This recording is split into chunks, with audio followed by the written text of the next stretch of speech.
Stretch marks. Yes, ang stretch marks po, madaming problema po yan. Hindi lang po sa mga mothers, problem din po yan sa mga bata. Yung mga mabilis pong lumaki.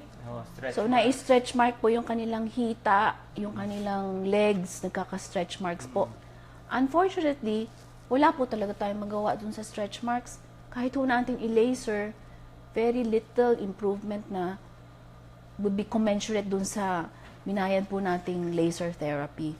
But you have to understand, with time po, mag-i-improve po yung kulay at yung hitsura po ng stretch marks. May stretch marks kulay itim-itim.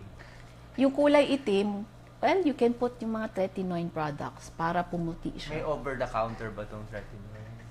Eh, di ba yung over-the-counter na mga astringent? Hindi rin.